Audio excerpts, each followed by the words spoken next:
Well, I was pleased to announce last week that Bishop Lucia had named me pastor, moved me from administrator to pastor of these parishes, so it was a good moment. And I think it's good for us to reflect and really kind of talk about the role of a pastor, because it's something that is an important role, and it has effects throughout the parish and throughout the life of our church. So I'm going to talk about that. I'm going to talk about what the role of the pastor is, but also how that feeds into the mission of the church, because we're coming up on probably one of the top 3 celebrations in the church next Sunday, which is Pentecost. Pentecost is very, very important. That's when the church receives its mission.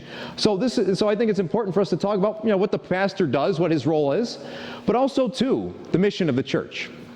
So the pastor's role is defined, is laid out in the Code of Canon Law. So the Code of Canon Law is a document that governs really about just about anything in the church. So it could be anything. It can be from what's used to be the Eucharist, what matter is used for the Eucharist, up till the vestments that a archbishop wears, but even up to what a pastor is and what the definition is. So a pastor, according to canon law, is one who is entrusted with the care of a parish or a community. And as time has gone on, it's been one pastor per parish, but as we know, as time has gone on, usually it's multiple parishes per pastor. So this is one entrusted with the care of a community. A pastor can only be a priest, though. Now, if we go other places in the diocese, you may notice that they don't have a pastor. They will have a lay person kind of running the day-to-day, called a parish life director. Is that ideal? No, absolutely not. It really would be most ideal if every parish had a pastor, but we have a surplus of churches, so it's not a possibility. But nonetheless, they have a priest that comes in on the weekend and celebrates Mass for them, and they're able to function in some capacity. So it's good. It's ideal when a parish or a group of parishes has a priest in charge of it.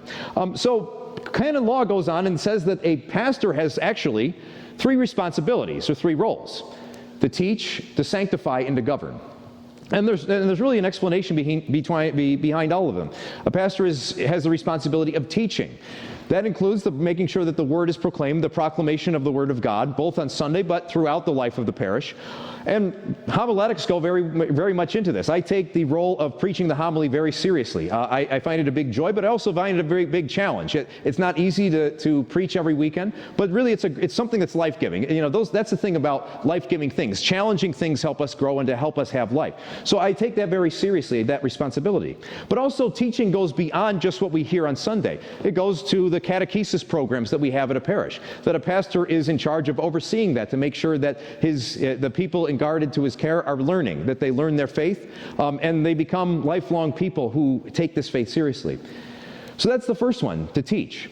The second, sanctify.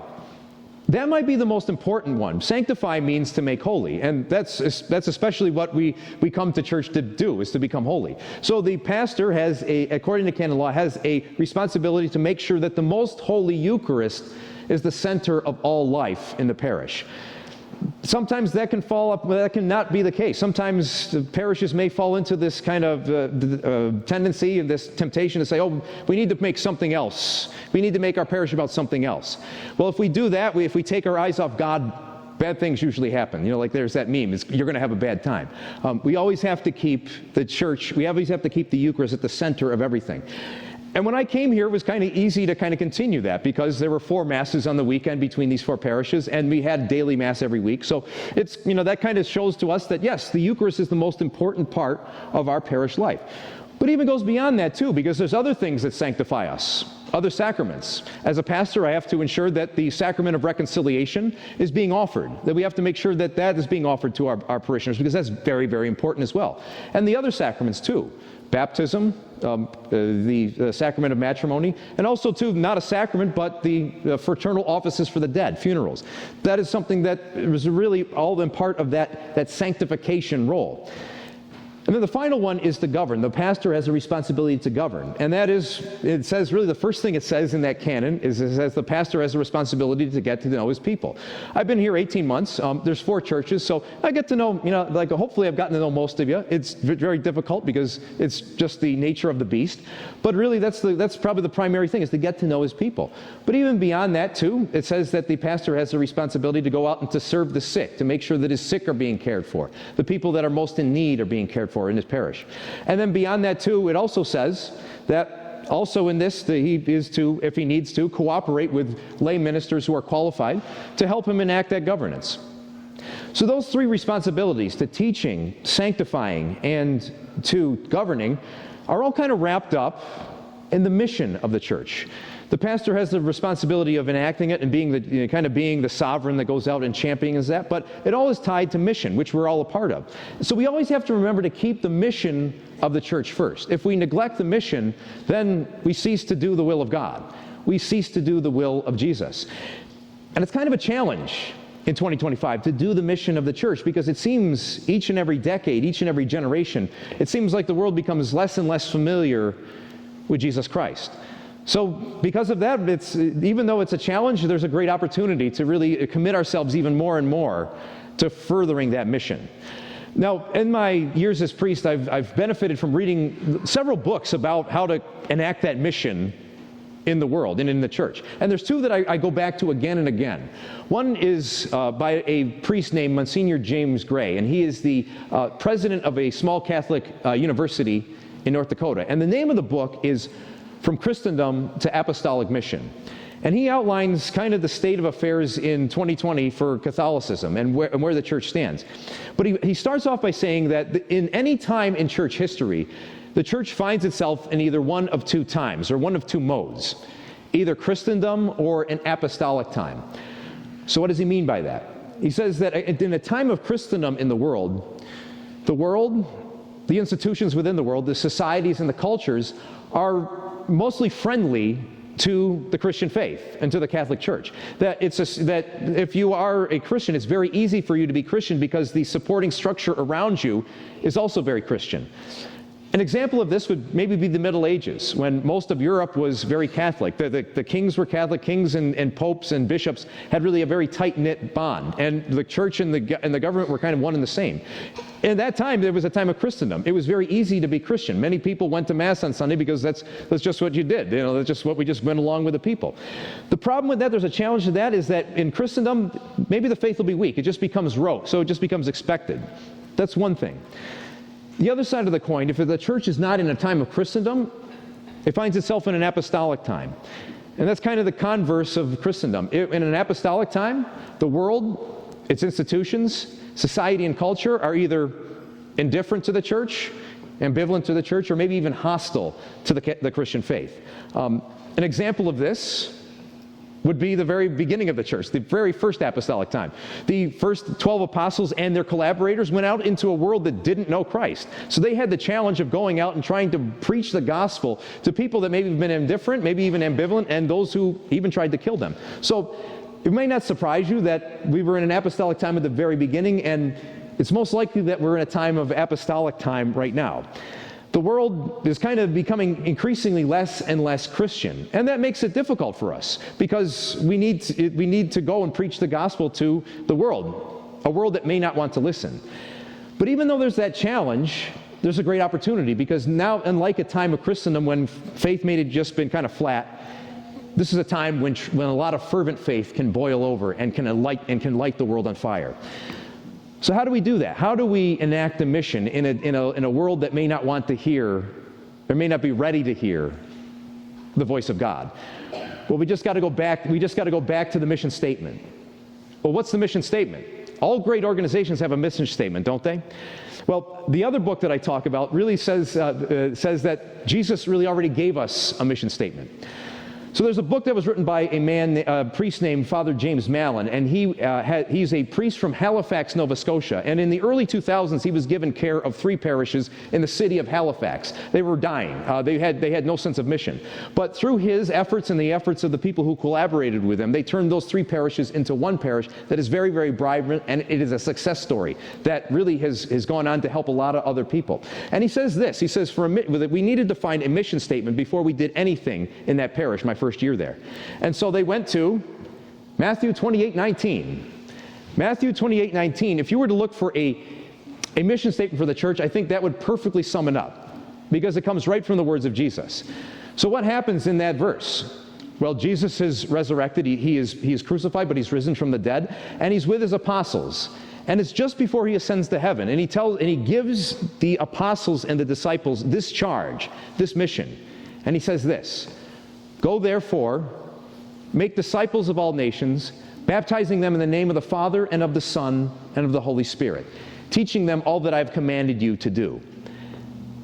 That's basically a church's mission statement. I don't think you're going to find anything better than that. And it's right from Jesus. So that is our mission statement, to go out into the world, to make disciples like we are right now, to baptize, but also to teach. So that's the most important thing that we can do, is to remember that mission, that we're called to go out and to preach and to set the world on fire.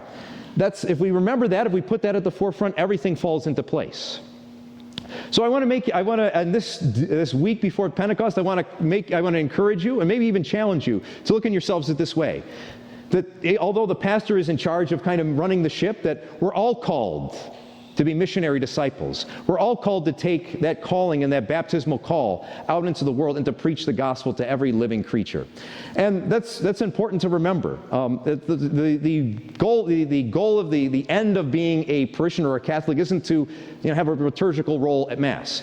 As good as those are, we're called to go out into the world and to preach the gospel. So through our baptismal call, we're called to really just be those people that bring that light of Jesus into the world. And the Second Vatican Council really focused on that. That was the great emphasis of the Second Vatican Council. Vatican II gets misinterpreted many, many times. Some people think, Vatican II just changed everything. Everything was different, so now the church is so much different than before. No. Doctrine didn't change. And they may say, because of Vatican II, we can do anything we want in the liturgy. Well, no, that's a huge lie. No, there's a great amount of things that govern the liturgy. What Vatican II did is it helped articulate that the church has a mission, and it's not just for the priests, but it's for all the baptized. Probably the most important, the most prominent document at Vatican II was called Lumen Gentium. It's the constitution the dogmatic constitution on the church. And it starts off by saying this, that Jesus Christ is the light of the nations. But going deeper into the document, it says that Jesus Christ is the light of the nations, but we're called through our baptismal journey to bring that light into the world. Last week, we were fortunate enough to have a baptism here, and we went over to this candle. And after I baptized the child, we had the godfather light the baptismal candle from the paschal candle. And it signified one thing that was very important, that through baptism, we are given the light of Christ. So that light of Christ is not meant to just be in one place, but it's meant to be brought out into the world. So through our baptismal calling, we're meant to all be missionary disciples, to go and to bring that message of Jesus to a world that needs to hear it. And I'm fortunate today, really, because our church, in our parishes, there's a lot of good things that are happening. There's a lot of things that are tied to that mission that are going to be happening in the next few weeks. And it's actually all by coincidence. These have kind of started at different points, but now they're kind of all coming to a culmination kind of this Pentecost week. The first is that we've hired a new full-time youth minister, and she's going to introduce herself at the end of this Mass. Her name is Rose Kane, and she's looking forward to kind of building a great community of young people here so that they may better have a community to grow and to know the Lord. Also, the second thing is that we've had some generous women from the parish offer to head up a women's group. And in the next few weeks, we're going to have a women's group starting here. And that will, again, help to build a community of our women in the parish to help us to really know that, hey, we're not alone. We're not alone as Christians. We're not alone as Catholics, that there's people around us, and that through that we can collaborate and better bring that mission out into the world.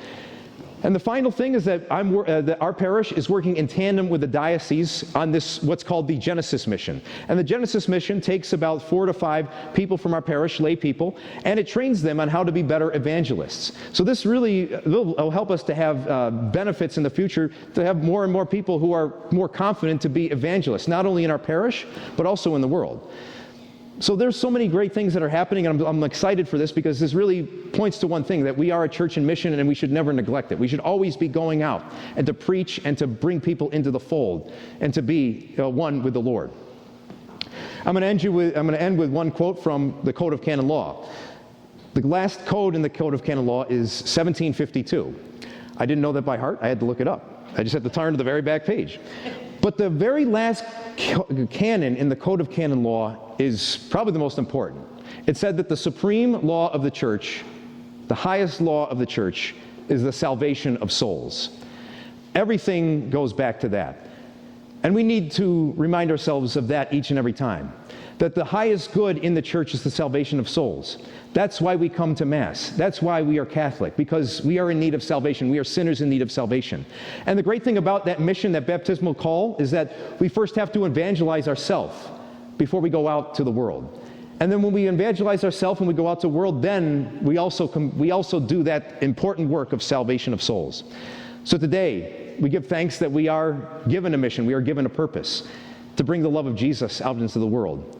And our mission is very simple, to bring our souls to heaven, but also to bring as many other souls as we can to heaven along with us.